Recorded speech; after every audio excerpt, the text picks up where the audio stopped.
அனைவருக்கும் வணக்கம். நம்ம டெய்லியும் banking and SSC point of வியூல 5 கொஸ்டின்ஸ் வந்து பார்த்துட்டே இருக்கோம். இன்னைக்கு என்ன கொஸ்டின்ஸ் இருக்கு அப்படிங்கிறத பார்ப்போம். First question, which country gave asylum to Bashar al Assad அப்படின்னு சொல்லி கேட்டிருக்காங்க. ஸோ பசர் அல் அசாத் யார் அப்படின்னு பார்த்தோம்னா, இவர் தான் வந்து சிரியாவோட பிரசிடென்ட்டா இருந்தவர். ஓகேங்களா, he was the president of Syria. ஓகேவா. ஸோ ரீசெண்டாக சிரியாவில் மிலிட்டன்ட் குரூப்ஸ் எல்லாமே அந்த சிரியாவோட கண்ட்ரோல் அப்படிங்கிறத எடுத்துட்டாங்க. சரியா, அதனால என்ன ஆகுது, பசர் அல் அசாத் அப்படிங்கிறவர் நாட்டை விட்டு தப்பிச்சு போறாரு. ஓகேவா. ஸோ சிரியன் கவர்மெண்ட்டுக்கு 2011 அந்த சிவில் வார் அப்படிங்கிற ஸ்டார்ட் ஆனதுலேருந்து சப்போர்ட் பண்ற ஒரு கண்ட்ரி யார் அப்படின்னு பார்த்தோம்னா ரஷ்யா. ஓகேங்களா. ஸோ இந்த பசர் அல் அசாத்துக்கு அசைலம் கொடுத்த நாடு யாரு அப்படின்னு கேட்டால் அதுக்குமே ரஷ்யா அப்படிங்கிறது தான் கரெக்ட் ஆன்சர். சரிங்களா. ஸோ சிரியாவிலிருந்து தப்பிச்ச பசார் அல் அசாத் இப்போ ரஷ்யாவில் தான் இருக்கார். அடுத்தது, மியூல் அக்கௌண்ட் மீன்ஸ் அப்படின்னு கேட்டிருக்காங்க. ஸோ மியூல் அக்கௌண்ட் அப்படின்னா பேங்கிங் டேர்ம்ஸில் என்ன அப்படின்னு பார்த்தோம்னா, ஸோ ஒரு அக்கௌண்ட் இருக்கு, ஒரு பேங்க் அக்கௌண்ட் இருக்கு. அந்த பேங்க் அக்கௌண்ட்டை இல்லீகல் ஆக்டிவிட்டீஸ்க்காக கிரிமினல்ஸ் வந்து யூஸ் பண்ணுறாங்க. ஓகேங்களா. ஆனால் அந்த பேங்க் அக்கௌண்ட்டோட ஒரிஜினல் ஓனர்ஸ் யார் அப்படின்னு பார்த்தோம்னா அந்த கிரிமினல்ஸாக இருக்க மாட்டாங்க, ஏதோ ஒரு தனிநபராக இருப்பார். ஓகேங்களா. இப்போ என்னோட பேங்க் அக்கௌண்ட் இருக்குன்னா என்னோட நாலேஜ் இல்லாமையே என்னோட பேங்க் அக்கௌண்ட்டை இல்லீகல் ஆக்டிவிட்டீஸ்க்காக கிரிமினல்ஸ் வந்து யூஸ் பண்ணுவாங்க. சரிங்களா. ஸோ இதுதான் வந்து என்ன அப்படின்னு பார்த்தோம்னா மியூல் அக்கௌண்ட் சொல்லுவாங்க. அந்த கிரிமினல்ஸை அரெஸ்ட் பண்ணுறப்போ அந்த பேங்க் அக்கௌண்ட்டுக்கும் அந்த கிரிமினல்ஸ்க்கும் எந்த சம்மந்தமுமே இருக்காது. ஓகேங்களா. ஏன்னா அந்த பேங்க் அக்கௌண்ட் நம்மளோட ரிலேட் ஆகியிருக்கும். ஓகேவா. ஸோ இந்த மாதிரி அவங்களுக்கும் பேங்க் அக்கௌண்ட்டுக்கும் சம்மந்தமே இல்லாமல் இருக்கும். இந்த மாதிரியான அக்கௌண்ட்ஸ் தான் என்ன சொல்கிறாங்க, மியூல் அக்கௌண்ட்ஸ் அப்படின்னு சொல்லி சொல்கிறாங்க.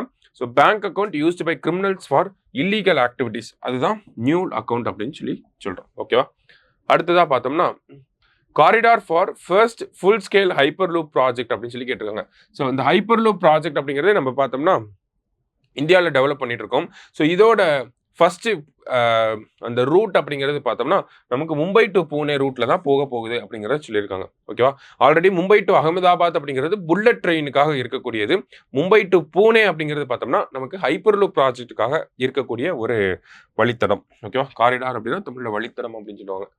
அடுத்தது, the RBI has reduced the forecast for the economic growth rate of Indian economy in 2024-25 அப்படின்னு கேட்டிருக்காங்க. ஸோ முன்னாடி ஆர்பிஐயோட growth forecast அப்படிங்கிறது பார்த்தோம்னா அரௌண்ட் 7% இருந்துச்சு. ஓகேங்களா.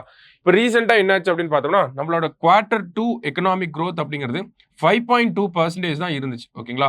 ஸோ இதனால என்ன ஆகுது அப்படின்னு பார்த்தோம்னா ரீசெண்டாக நடந்த ஆர்பிஐயோட மானிட்டரி பாலிசி கமிட்டி மீட்டிங்கில் இந்தியாவோட growth forecast அப்படிங்கிறத கம்மி பண்ணிட்டாங்க.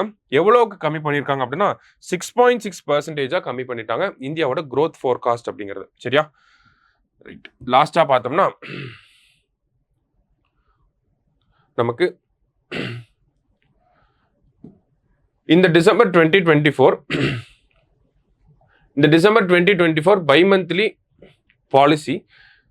bi-monthly monetary policy RBI allowed which bank to provide credit through the unified payment interface அப்படின்னு சொல்லி கேட்டிருக்காங்க. ஓகேங்களா.